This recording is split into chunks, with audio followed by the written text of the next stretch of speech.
Programming Throwdown, episode 127, AI for Code with Eran Yahav. Take it away, Patrick. Welcome to another episode of exciting, deep programming talk with Programming Throwdown. Jason made me feel a little bit sad the other day. He referenced something that we did like a decade ago related to Programming Throwdown. Then it made me realize, oh, that's really good. We've been doing this podcast a long time. And then I got really sad because I'm like, oh, it means I'm old. So, no, I'm just kidding. I enjoy doing it. Jason, I know it's great. Okay, anyways, that was off topic. So we're here with Eran today. Welcome to the show, Eran. Tell us a little bit about yourself, how you got started in programming. Yeah, thanks for having me, guys. I think you started by saying you feel old, so I should really keep quiet on that front. I mean, I started programming many years ago. I think my first computer was an IBM PC, I think with 5 megabytes hard drive or something like that. That was like the super That's a lot, duper... man. You could never fill that up. Yeah, exactly right. And dial-up internet and stuff like that. So that has been a long time ago. First programming language was BASIC, if you guys even know what that is. And so it's been a long time since then. I've been doing programming from a young age. I don't even know since when. Did undergraduate at Technion, CS, then did military service, mandatory in Israel for 6 years. What else? PhD, computer science. Went over to the US to do some work on program analysis, program synthesis at IBM Research at the time, TJ Watson Center in New York. And then came back as a faculty at Technion doing machine learning over code, program analysis, program synthesis, all these great things. And during that time, I really got really deep into program synthesis as something that can transform how we write code in reality and not just in academia. And for many years, I've been fascinated by the idea of programs that work on programs, compilers, synthesizers, debuggers, any program that operates on other programs. I found that like fascinating from a very young age, and this is what I've been doing for a long time. Awesome. Well, that was a very super. Oh man, I got a lot of questions already. So yeah, so starting in BASIC, I mean, I can relate to that, and then I started in C, and so now that makes me the guy who always has to write the bit shift operations. So yeah, I mean, that's quite a sweeping thing. So you even in our intro were saying that you consider yourself sort of academic, or you're teaching now. You spend a lot of time in university. I know that's similar to Jason. Maybe just a bit before we dig into the other stuff. Like, what are your thoughts for people who are debating, sort of spending extra time in school versus sort of entering the workforce? What are your thoughts about that? We get that question a lot. Yeah, I think I'm quite biased. Probably, I think that going to school is great. It really opens your mind and gives you a lot of taste and kind of experience and things that you would never experience in the workforce, right? Like in a daily job, just because the incentives and the objectives are very different. So I spent 4 years in undergrad. I think today many programs only require 3 years. And I think that fourth year in which I did like courses in networks and AI and whatever natural language processing and things that I would never like even know that these topics exist, let alone like go into the depth that you can go in undergrad if I only met them while doing working at a company. It's just impossible to get this kind of like wide perspective, and I highly recommend for anyone to just spend this extra year or extra couple of years getting exposed to things, because this really changes the way you think about problems. It happens to me very frequently that I like bump into some problems and say, but wait, that was something that I actually met in computational biology. There was an algorithm like that in computational biology. And even if I don't remember the details, I kind of have the pointer in my head and I can go and look for it and kind of refresh my knowledge about it. So I think that has been like building this kind of reference in your head of all the topics early when you're young and things are really big, it's easy to get them like recorded at like the infrastructure level of your brain. I think that's super helpful, and it's an investment that is really pays itself back very quickly. Nice. Yeah. Thanks for that input. I mean, I think that's something that people debate. I'm not sure there's a right answer, and I think it varies person to person. But I mean, I think that's really good, observations. And you said something which I think a lot about, and I know Jason does too, which is this word incentives. And I think it's really interesting to view a lot of things. I don't want to say in life, that sounds too deep, but like a lot of things, at least in interacting with people at work and thinking about incentives. For me, that's been something that it helps explain a lot. And so as you point out, when you're in school, I think your incentives are very different than when you're in the workplace. And I think, like you said, the experiences you'll have, even just thinking in that lens, you can sort of understand how they may be starkly different. I think it's important to understand that every endeavor at the end is human endeavor, right? So research is, and the workplace is, and people, are at the end motivated by, even if the incentives or the kind of target functions are very implicit, they are there. And in the workplace, you're supposed to get something done at the end, right? A kind way of saying humans are greedy. Yes. And No, it's not greedy. I think it's not greedy. It's natural, right? that's true. Greedy ascribes some sort of moral aspect to it, I Yeah, guess. exactly. All right. So, we talked about in Jason's intro, he said that this episode's going to be AI for code. So, I mean, I think talking about how code development works, and even in your sort of like introduction talk, you talked about synthesis, analysis, programming. So back when I was first writing QBasic and, sort of inputting that and like line 10, go to, 10, whatever. Oh, I wrote an infinite. Okay. Anyways, it was just an editor. The editor was very simple. I don't even recall it having syntax highlighting. That was sort of it may have had, I can't remember now. It's been too long. Those early days, and we're starting to drop some of those words. So everyone kind of, I think, understands. You open VI, Emacs, Notepad.exe, just depending on your platform, and you start putting like things that represent a program as text into that sheet, and that's sort of everywhere starts. And then sort of take us on how you think about, I think there's a lot more than this than just editing the code, but maybe starting there, like for me at least, well, maybe it starts before in how you think about what you want to put on the paper, as it were, or we want to put down. But maybe take us through a little bit like how you think about those early days and how it was approached, so that we can sort of set up how it's sort of undergoing some amount of transformation.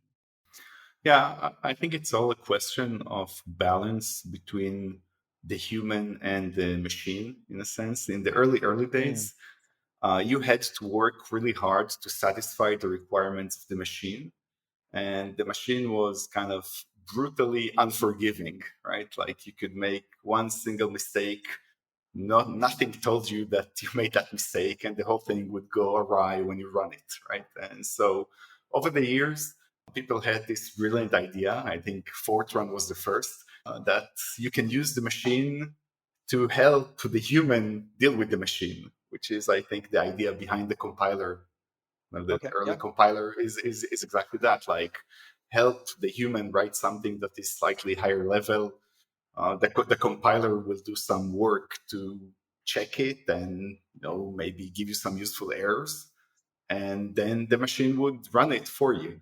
And so this is kind of like really the early idea of having a machine help the human program it and making it more forgiving in a sense. Yeah, pause right there. So maybe people don't realize or know. I mean, I wasn't exposed to it initially and then found out kind of later.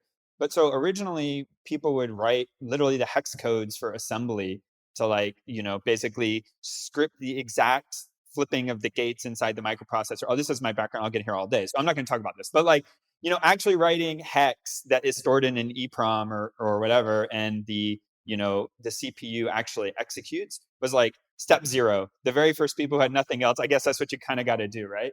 Then people realize, oh, hey, hang on, we can use, I believe the word is mnemonics, right? Like I can say hex code, this is actually the word MOV, move, right? And why it wasn't longer, yeah, ask someone else. But like MOV branch if equal B and E, branch not equal, right? Like all these stuff, and moving the registers and still thinking about the physicality of the compiler. Then the very early thing was like a 2-pass assembler, right? So like I could use labels. So I could use a label for a line number or an address and use something else. And the compiler would scan through once, pick up all your labels, figure out where they go, and then scan through again. But that's super, super low level.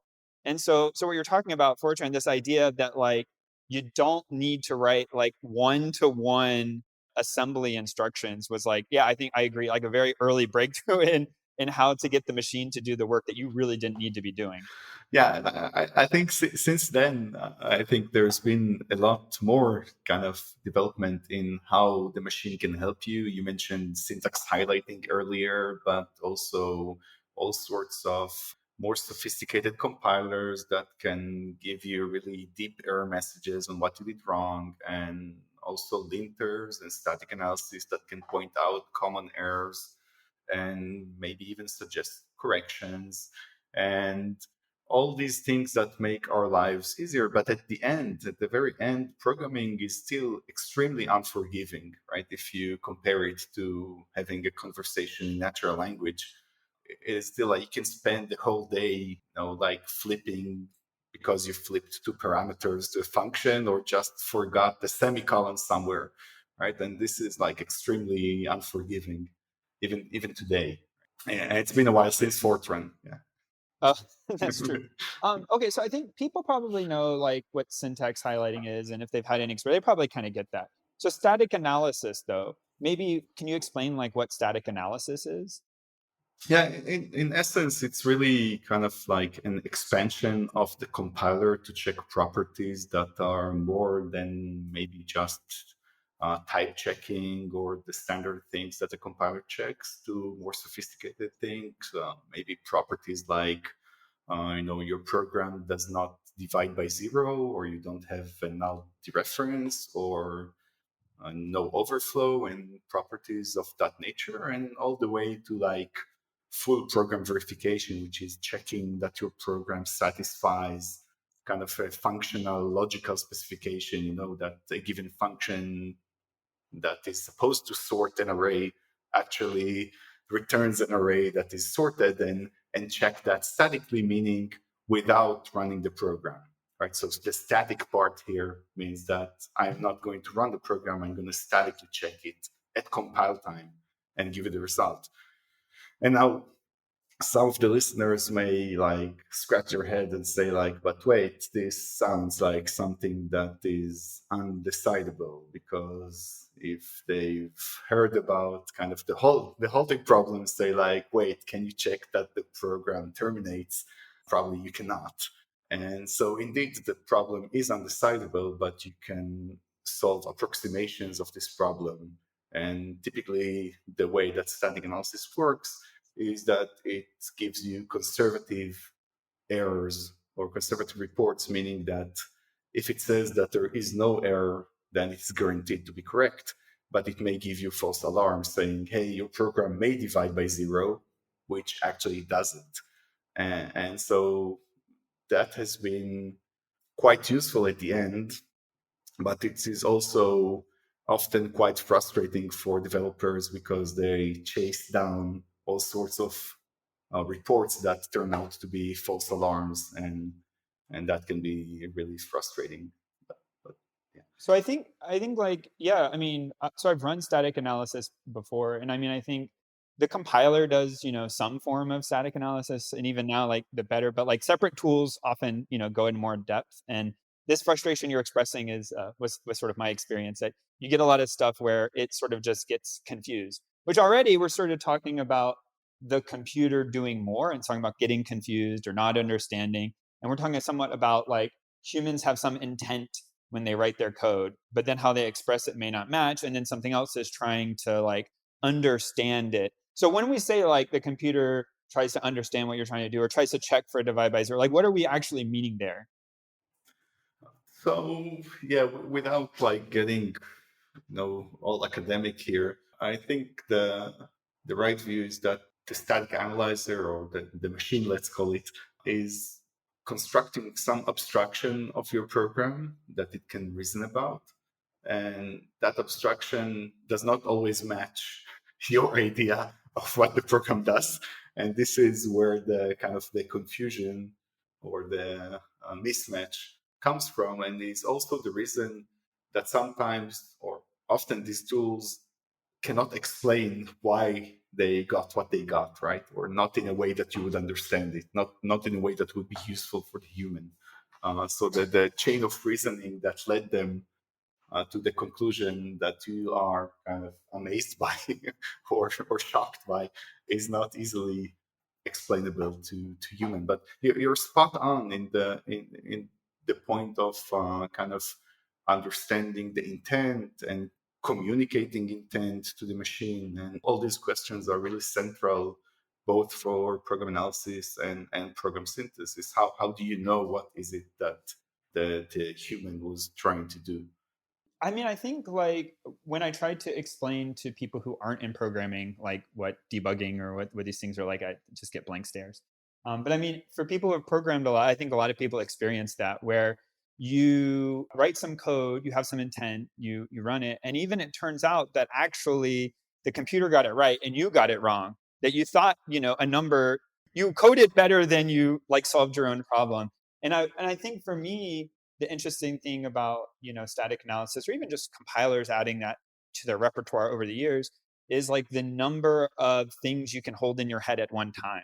So the interaction between functions and that oh hey, you're calling this thing over here and it has this or that, and did it really is well, I come from a C++ background, so like for me it'd be like, can this function ever return a null pointer? Well, if it's simple enough, maybe it can never return a null pointer unless a null pointer was provided into it.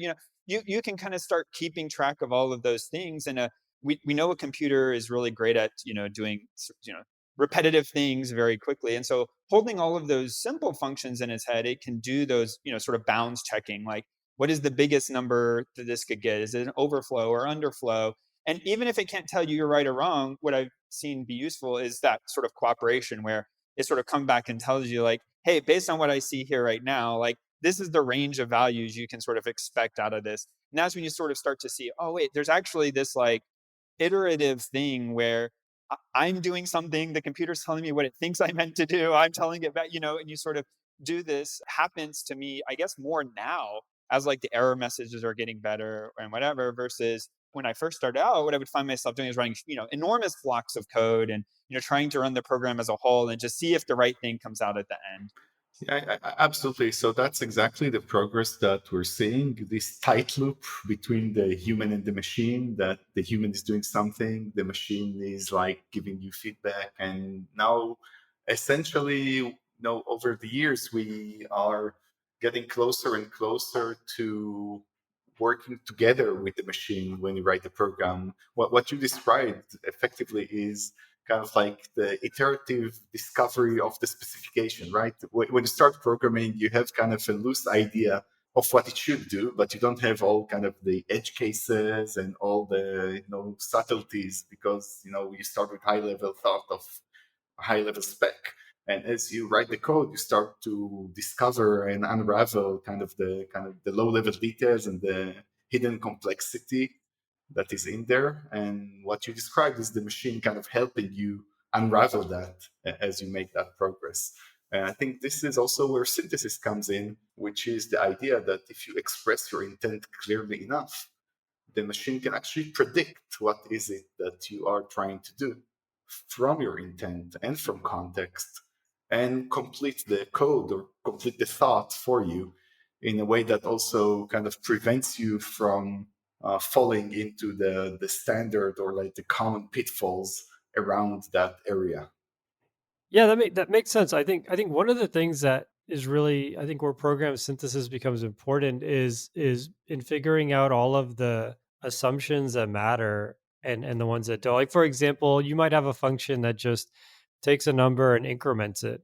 And then some static analysis tool says, "Oh, but you could have passed in the biggest possible integer ever and now your program will not work or will overflow." And it's like, okay, yes, that could have happened, but no, like it's not useful, right? And so it becomes, as you said, this symbiotic thing. And so I think one of the big challenges is how to know what sort of errors are useful for people. That seems to be kind of where all the magic has to happen. Right. And I think this is exactly why I got excited by program synthesis as opposed to kind of the static analysis tools. So I've worked for, I don't know, many years on static analysis tools. And really, as you said, the symbiotic thing with static analysis tools is quite tricky because you have this thing that is always complaining, right? And complaining about things that are kind of like, hey, I don't care about that. That's not the problem here at all. And so it actually ends up distracting you more than helping you. So it's a symbiotic thing, but there's like this nitpicker that is like complaining about the immaterial stuff and distracting me from my actual thing and breaking my train of thought, right? And this is why I think that's the challenge with negative tools that complain all the time. And this is why I find program synthesis so compelling, because it says, hey, Eran, I see what you're doing. This may be really helpful for you, like this piece of information or this next line of code.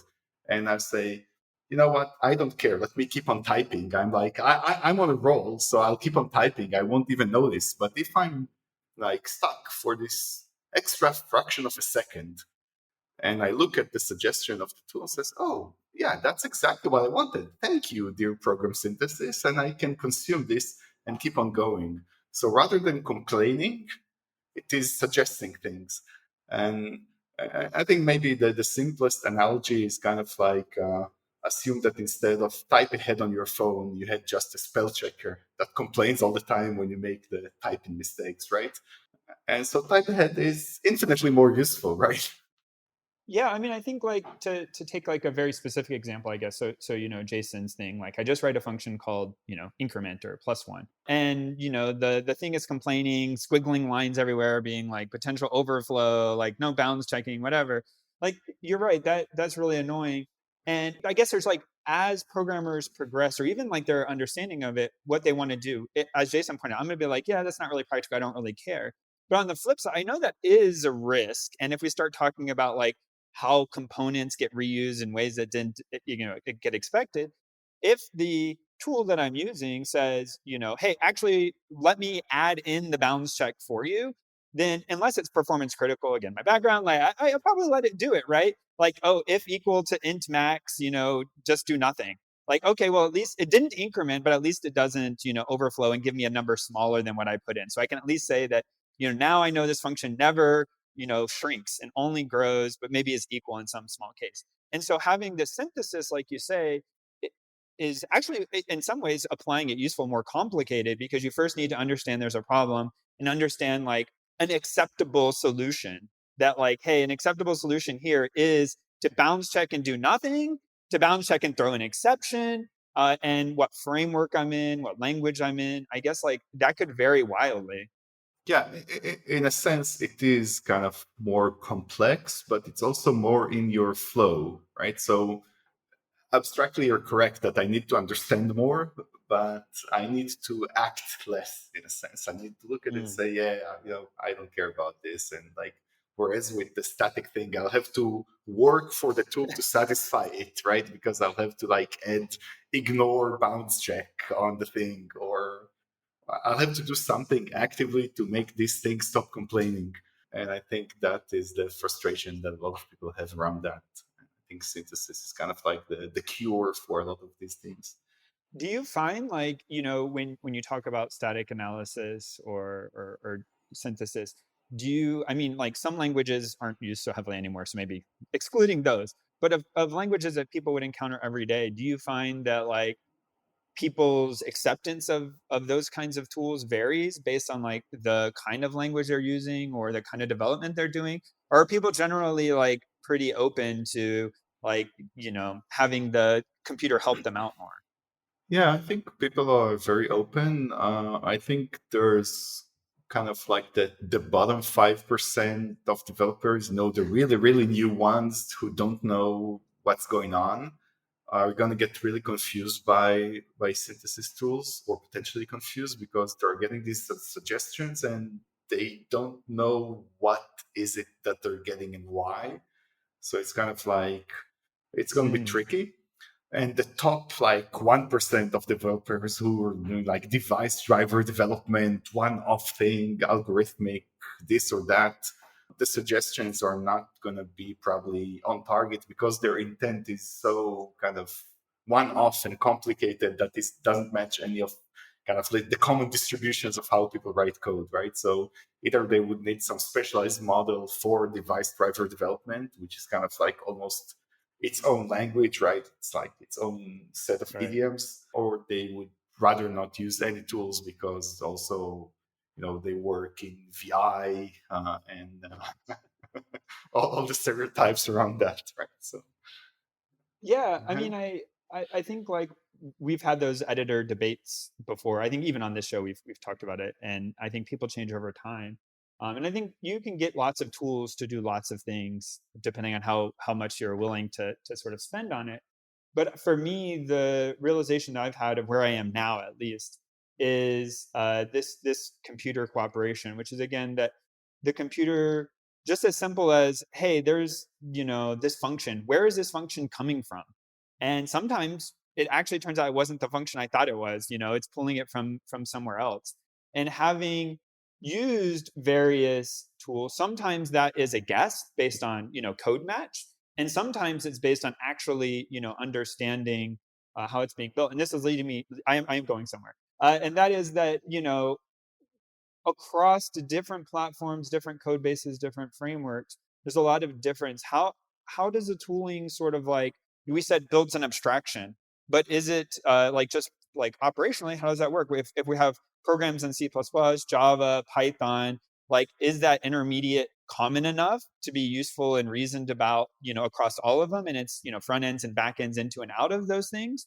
Or do we need sort of like some understanding that differs, like you were saying for device driver, you might need something just entirely different. How like common or unique are each of those scenarios? so it becomes, it's hard to discuss this in the abstract. So I think Okay. we need to Sorry. concretize it Sure. a bit more. So most of the synthesis tools, or let's say the AI for code tools, do have some semantic aspects that are language specific.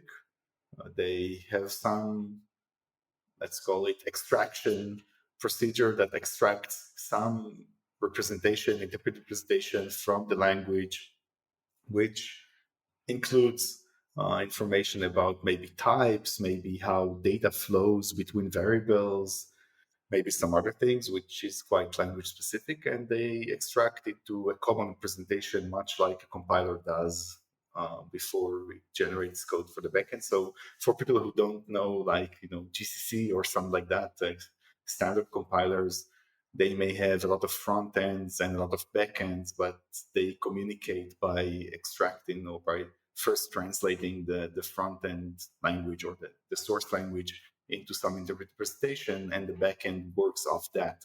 So similar to that model, static analysis tool or program synthesis tools also have typically front ends that extract some semantic information to an interpreted presentation, and then the entire backend works off that. So yeah, there are some language specific, let's call them features, but most of the machinery is language agnostic. I see. So I know also I don't know too much about GCC other than it's GCC. So we'll talk. We can talk about Clang, and then I maybe like to contrast it with like JVM or Python. So for many languages that can be compiled by Clang, Clang has this IR, this intermediate representation, and it's actually a very powerful thing because anything you can get into the intermediate representation, you can get machine code out for any backend that Clang supports. So PowerPC, x86, ARM, whatever your specific. And if you want to write a new, host system, it's just as simple as, writing another one of these backends. And then optimizations can take place in this intermediate represent. Okay. So Java has something, I guess, a bit similar, right? You compile to this sort of the bytecode, and other machines can target to that bytecode. I don't know what it is for Python, but once they're in these representations and we're sort of at that intermediate, how similar are like the programming constructs in I've never really thought about it, like in Python versus, Java versus sort of like what would have come out of C++. Yeah, I don't think they're necessarily very similar at that level, but kind of the concepts of dynamic binding or all these kind of like fundamental programming language concepts are there.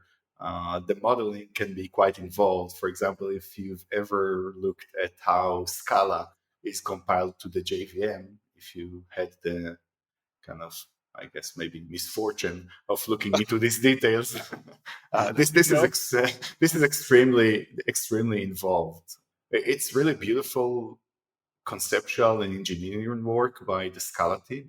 It's really amazing, but it's really complicated. Sure, sure.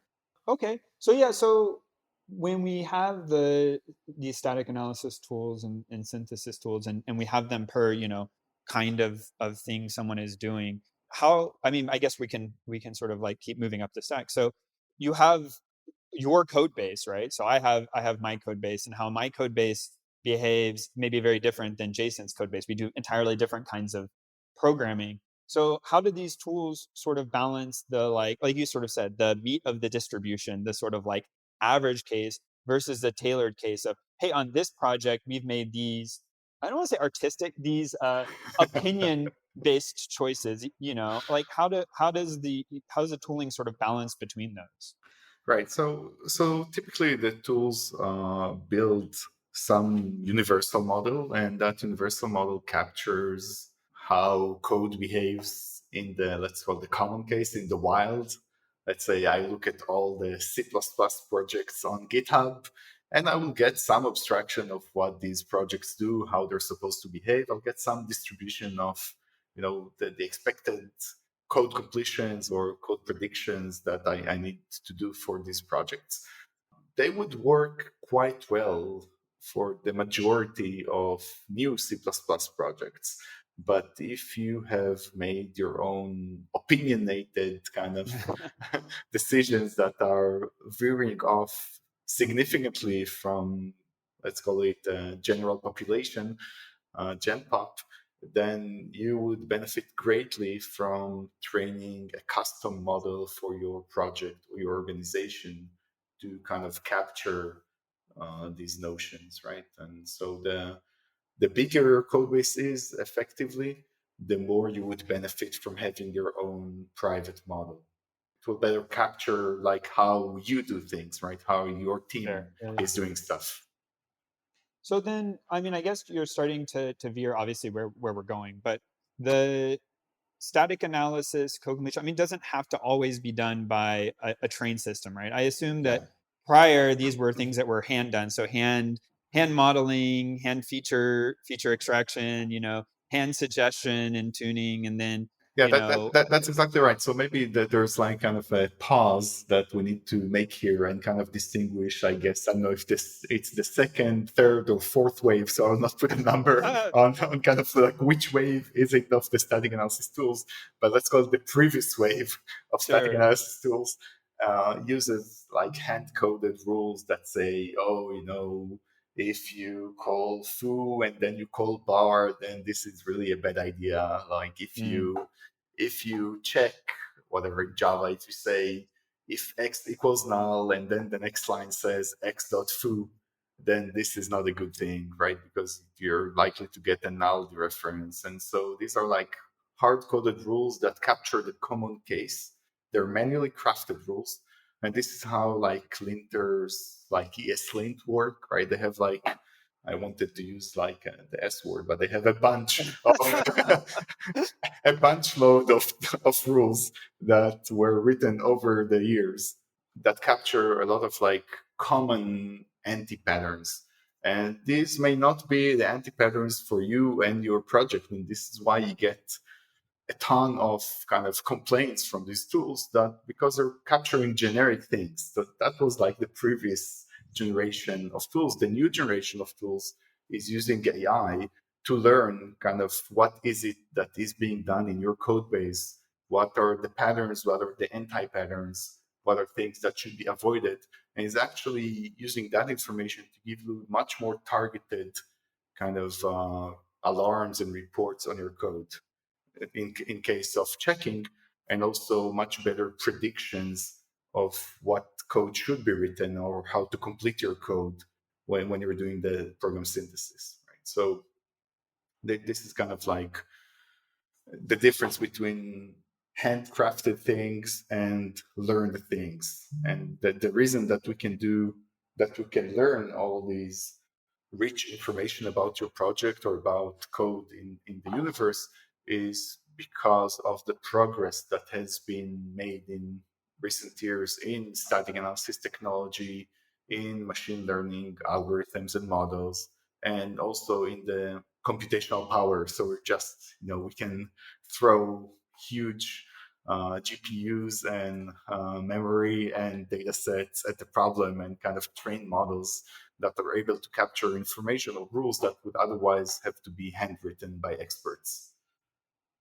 So when you're writing these handwritten rules, you're saying, this set of operations can cause, like we talked about before, overflow or underflow or undetermined behavior. Or it's my opinion that if you return a value, you should always use that value. And so like I say, that's a rule, right? Yeah. So some set of experts deems, sort of what is good or bad. What are the, when you analyze code bases and, sort of try to apply machine learning, in my head, I'm trying to think like, how do you get those sort of quality metrics? I mean, that the code compiles is insufficient. Yeah. That the code runs is, I mean, maybe that's how that seems a bit tricky. Yeah, I think that the crux of the matter is specifications at the end, right? Like the reason that I say a value that is being returned should be assigned somewhere. This is a specification, that's a property, and that property is probably kind of like a hygiene condition, right? It's something that is good to have regardless of what your program is doing. So that's kind of like a generic universal specification that should hold anywhere, allegedly, right? And this is why we check it. And I don't know how to check for your program that, a student class should always have the ID field assigned, because, as a general rule, I don't know what is a student. I don't know what is an ID. And I don't know even how to express this as a general rule. And I'm definitely not going to put it in the list of rules of ESLint to check across the universe, because most of the universe does not have the class student and a field called ID.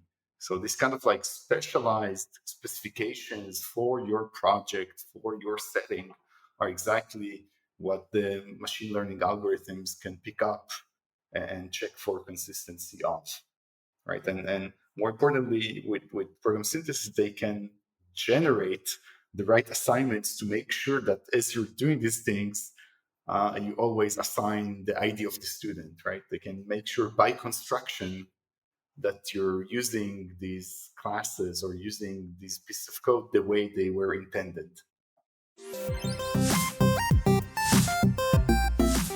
Today's sponsor is Rollbar. Rollbar is the leading platform that enables developers to proactively discover and resolve issues in their code, allowing them to work on continuous code improvement throughout the software development lifecycle. Rollbar has plans for all situations, from free to large enterprise. With Rollbar, developers deploy better software faster and can quickly recover from critical errors as they happen. We have a special URL at https://try.rollbar.com/pt for Programming Throwdown. There you can find 2 free ebooks, How Debugging is Changing and How Dev Experience Matters, as well as sign up for a free trial of Rollbar. Yeah, so maybe to like, I'll use Jason's term I like here, double click on that for a second. We go into this that, okay, so I've seen this, on Hacker News or Reddit or whatever. Someone trains a hidden Markov model over a code base, and I can generate something that on first pass looks like code, right? So, and to kind of like unpack that a bit, it's not my field, but like what I understand about that is I can generate new code which matches the pattern or statistics of your code base, right? So whenever you call this function, insert new student into database, everywhere in the code base you do that on the left-hand side, you always, say Boolean successful equals, this function. And I can tell you when I emit this code, I always put Boolean but I don't know why you do that or why in, this other case. And if it's split 50-50, then, the generation will 50% of the time do it, 50% not, right? Like I can match the, so I think people probably have used tools where they've seen that pattern matching or, hey, other places in this file, you always followed this word with that word. I mean, I've used those tools before. I didn't find them that useful. So what is the, objective when you're doing this training of these models that differs from just sort of matching the statistics and actually sort of doing what I think you were kind of alluding to, like the right thing? Yeah, so I think it's kind of the difference between a bicycle and a spaceship. At the essence, they're kind of like doing the same thing. They're vehicles, they're moving stuff, but one is just like insanely more powerful than the other.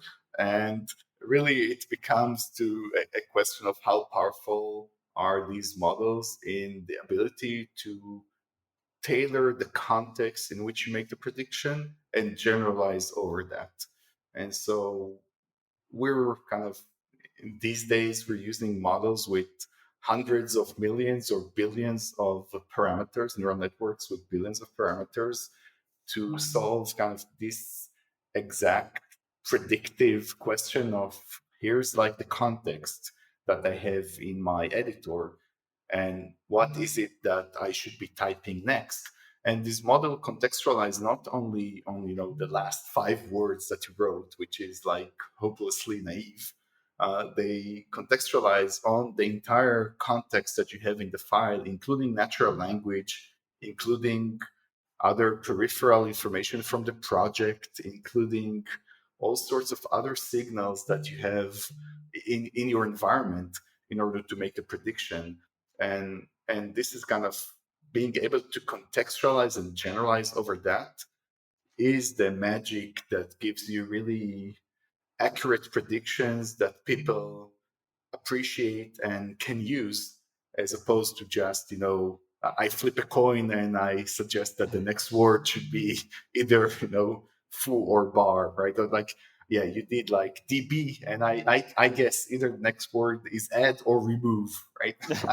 It's like, and so it's much more, the models are just like much more powerful than that. So I guess like, again, like for people who may not be aware, I mean, is it that you have a sort of hybrid system where you're trying to actually sort of like imbue some human architecture to these models, or are you sort of just setting up the problem and allowing sort of an end-to-end solution to become trained? Yeah, so like in reality, all these systems are not really end to end just because of kind of the engineering cost of doing the inference end to end is typically prohibitive, and you need to do a combination of several models in order to get the response on time. And then there's some bias using semantic information. And again, there are a ton of details that I'm not sure that this is useful to discuss here. But yeah, ideally, you would like to have it completely end to end, but it's in the world of practical engineering, you need to do something more sophisticated than that. Yeah, that makes sense. Again, we're working in the realm of like near real-time synthesis, right? You're typing stuff and you have to generate these predictions of what comes next in near real time to be useful. And this is where the engineering gets really clever. That's what I was going to say. So, I mean, I guess it's one thing to be given an infinite amount of time to make a suggestion versus I'm going to be typing it and you have to beat me to it or it's not useful. And so, as you mentioned, I can imagine the amount of engineering that goes in from, oh, hey, I read an academic paper that says, we can, suggest code completion at an, X% accuracy to actually being able to deliver that in an IDE. So, maybe to talk about that a minute. So, I mean, you guys have built a system to do some of this. This is, why you've thought about this so much and, trying to integrate it. At an architectural level, how does that end up working? So, I'm typing in my editor and, words are appearing on screen. What's happening sort of in the background to end up giving these suggestions? Yeah, in the background, there's kind of, I guess, 500,000 lines of Rust code that are running under the hood and doing very efficient neural network inference that involves between 2 and 4 different models that are being kind of combined together and have different trade-offs in terms of response time and accuracy. And if you're typing slightly slower, engineer may catch up and you may get slightly better predictions because the stronger model kind of made it in time. And if not, you may be getting results from a slightly inferior model. And it's really the challenge really for a lot of it is actually the balance between the human and the machine. How do you make predictions at the right places that do not interrupt the human? Right? We're kind of obsessed on these exact kind of finding the balance of when to make predictions, what kind of predictions to make, where, what should be the confidence from the model before we throw it in your face, what other kind of barriers are there before you interrupt the human, and how do you get into the flow of the human in a natural way such that really the human is kind of can easily ignore it if it's not helpful, but actually consume it if it is helpful, right? And there's a lot around that. So Yeah, to pick like maybe just even an example there, like how does that in practice do you guys approach that problem? Like one example I can think of is how much code to suggest. So right. I could complete your line, I could suggest your function, I could suggest your whole no, I mean, we can't probably program yet. Maybe we get there in a minute. But like, how do you guys sort of balance off like trying to figure out how much to end up sending up onto the screen? Right. So luckily, we've been doing this for a while, and we've been serving millions of users. So we actually run some experiments in the wild to find out like what kind of prediction horizon is most useful for people. And it also depends on kind of the intended. Again, it depends on context, but let me put that aside for a second.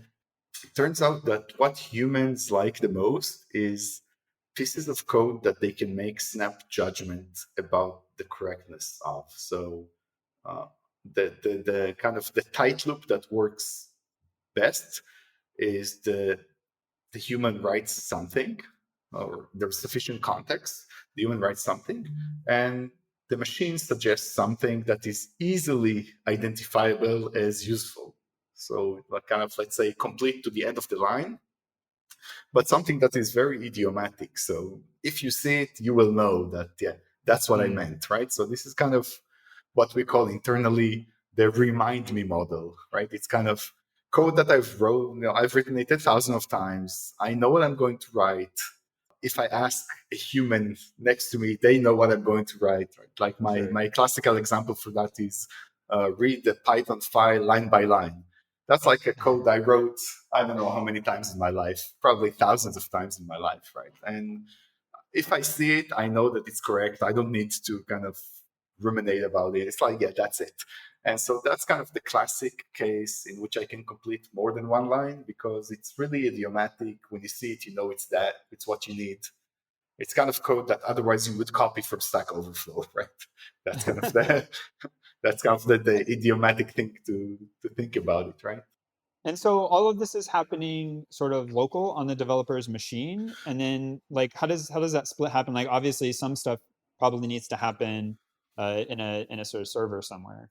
Yeah, so what we do technically, what we do in Tabnine is we allow you to configure the architecture or the kind of configuration that you'd like to run in. You can run everything completely locally, even air gapped, so you can run it without network at all, or you can run some of the inference on the cloud, which obviously gives you better completions because you run with stronger GPUs than what you would otherwise have CPU only inference on your machine. Or you can run completely on Tabnine Cloud, and you control, or you can create your own server in your organization and run it. So you can control which kind of models are being deployed and where do you want to deploy them. And I think really useful for developers to be able to control where inference happens, especially because inference does require some context from your IDE, right? So you may be quite sensitive to where this stuff is being sent, depending on mostly on policy of your workplace.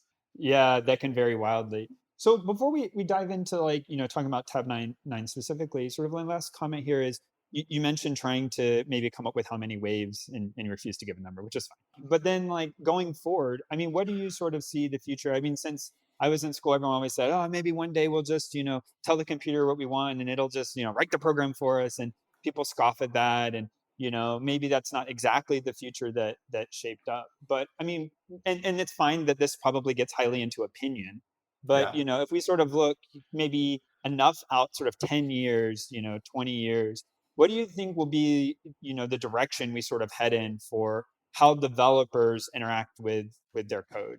So I think first of all, it is pretty safe to say that 2 or 3 years down the line, all code will be touched by AI in one way or another. Either it will be generated by AI in parts, or it will be reviewed by AI, or tests will be generated by AI.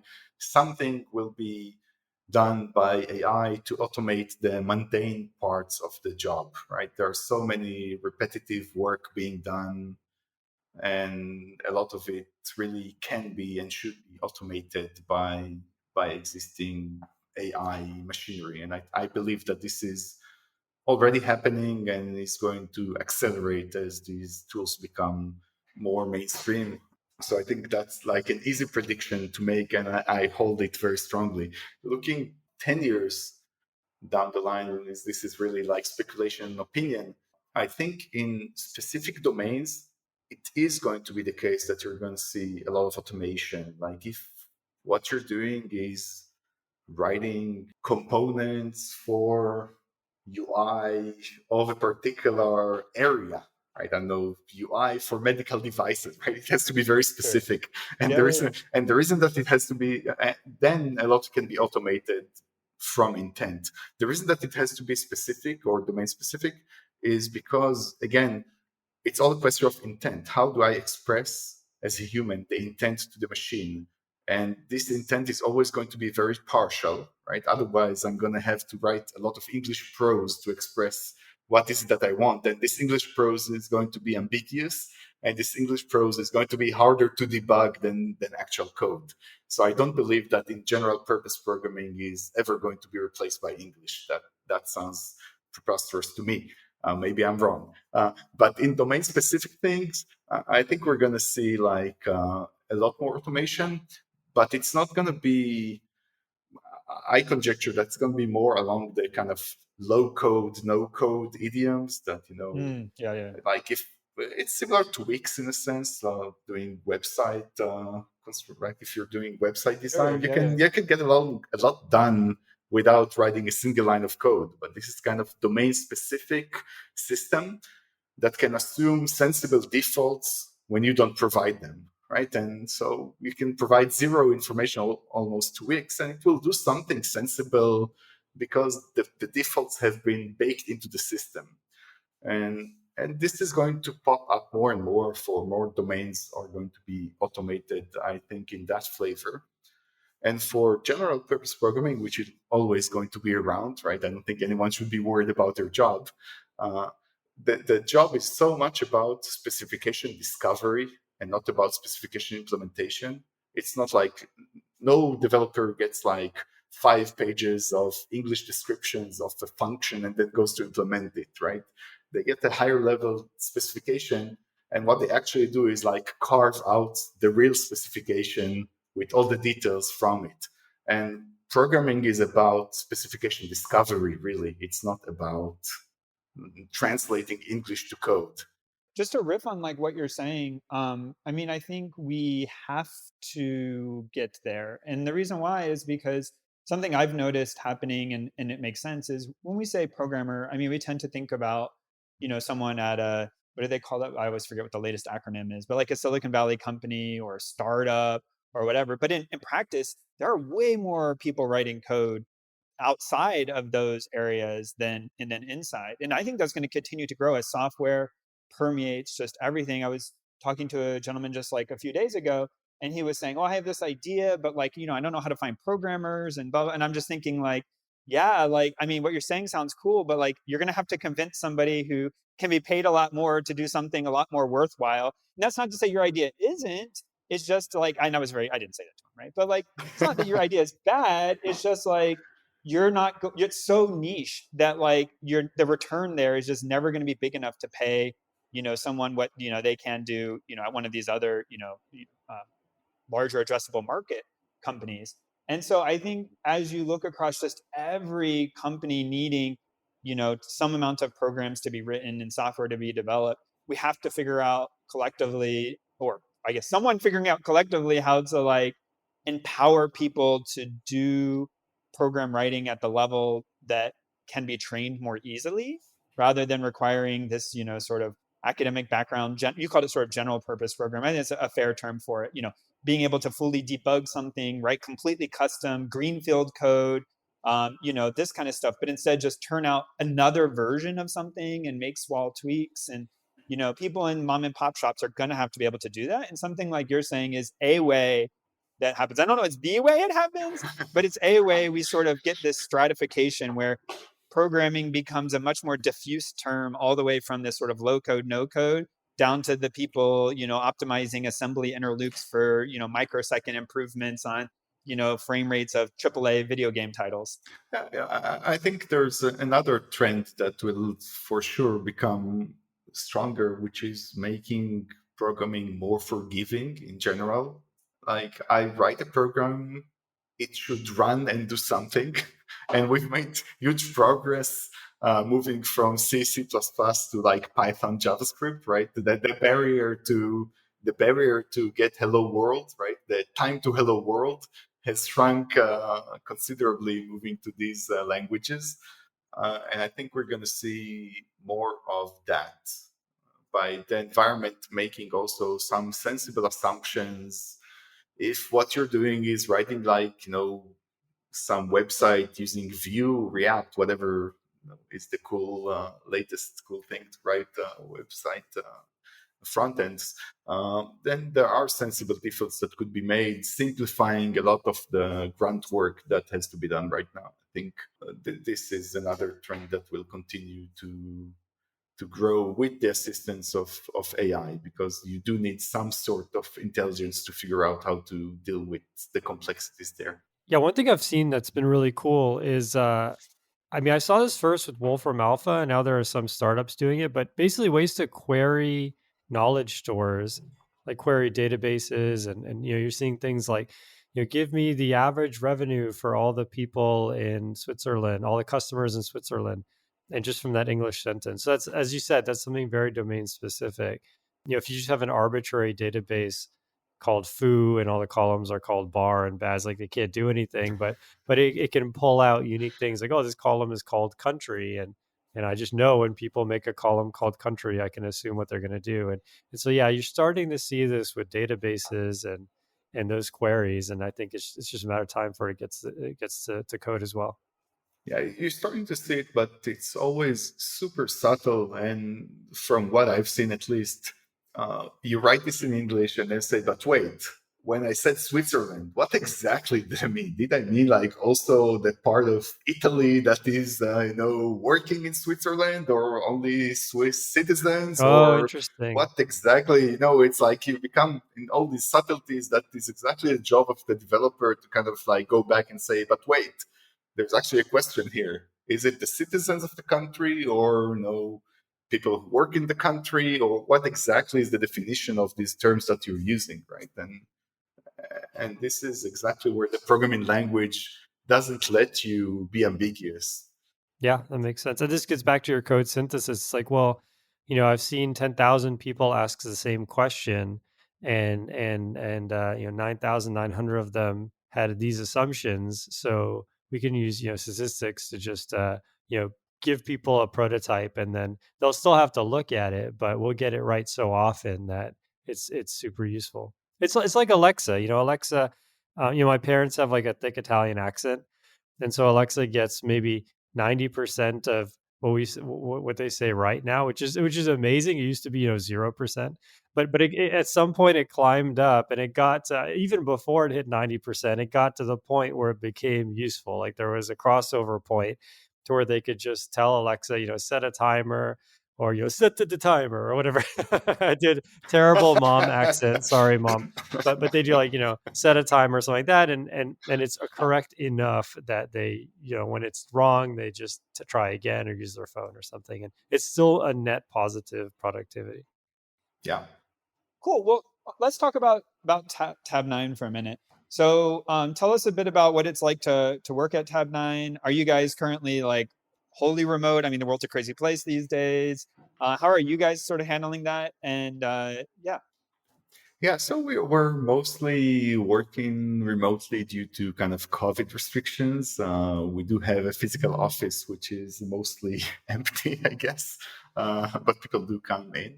Yeah, we have some remote people in the US as well, and we're always hiring interesting talent. I'm sorry. Yeah, on hiring, I mean, do you guys do internships? What kind of background are you looking for from people? I think internships are, again, really hard to do remote. I think you're missing a lot of the experience and the immersion and like meeting a lot of people. And so I'm not a huge fan at the current climate, let's call it. Wow. So watch this space. Okay. Yeah, yeah, exactly. But definitely interesting. And we're always hiring people who have like ML, PL background, like machine learning, programming languages background.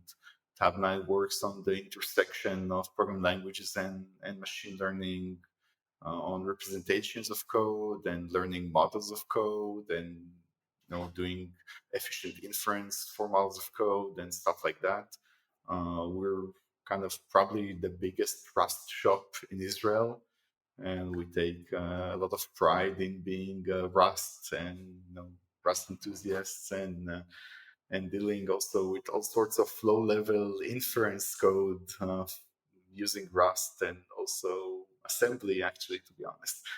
Yeah, I mean, that's fascinating in itself. I have many questions about Rust and about, this sort of like low latency response time things are very interesting. I think that's an area of growth. Anyways, we can't get into that. We're running along Yeah.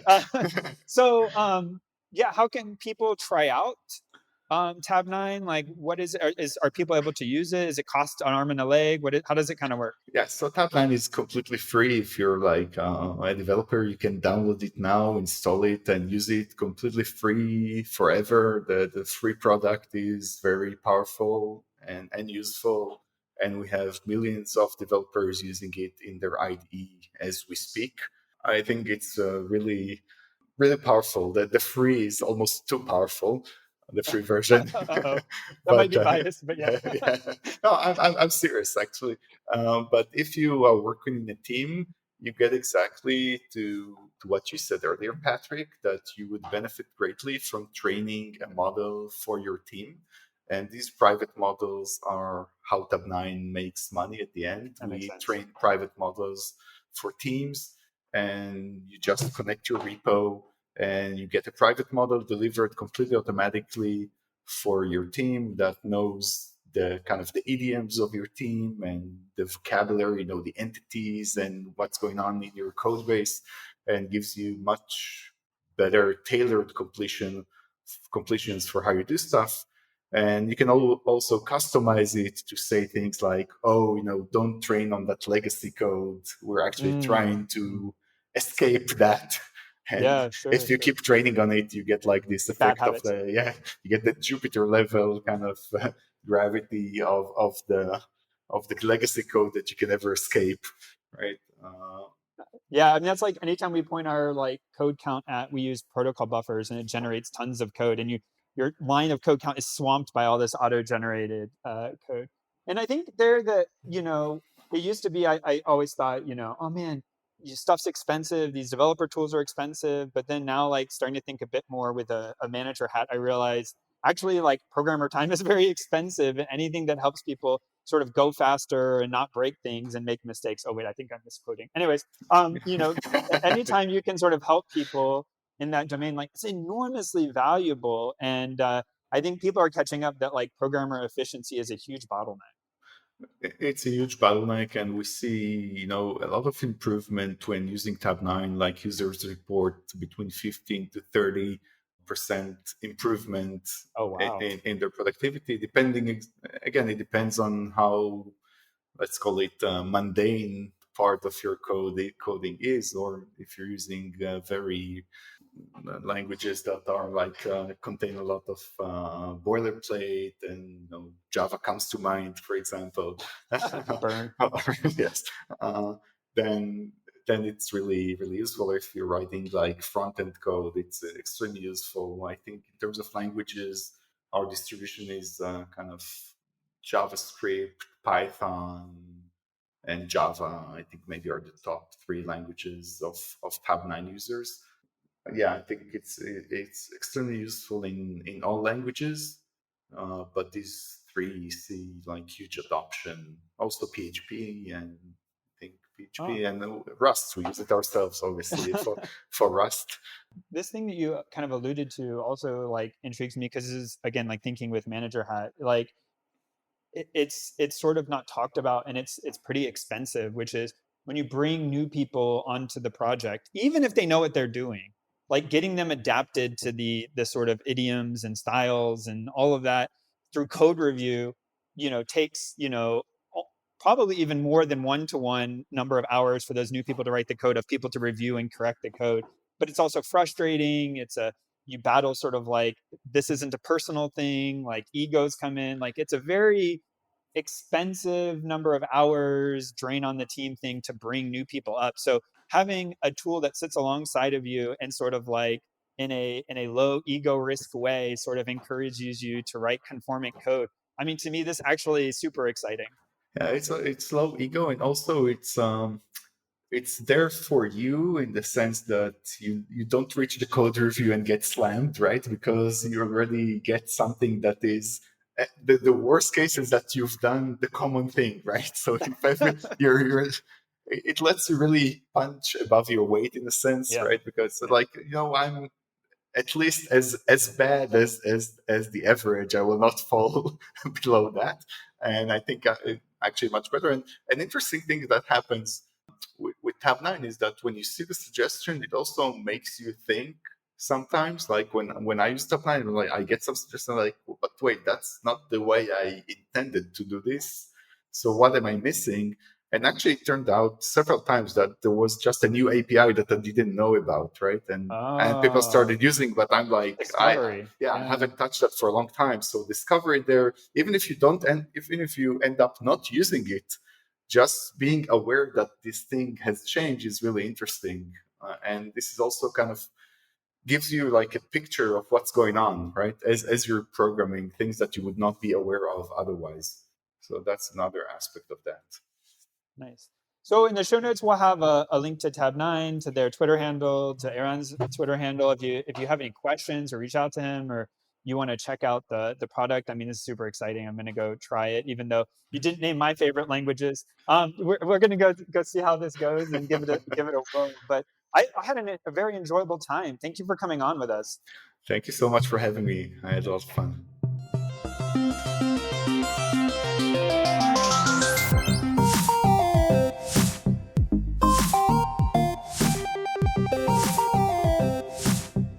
Music by Eric Barndaller. Programming Throwdown is distributed under a Creative Commons Attribution Share-alike 2.0 license. You're free to share, copy, distribute, transmit the work, to remix, and adapt the work, but you must provide attribution to Patrick and I, and share alike in kind.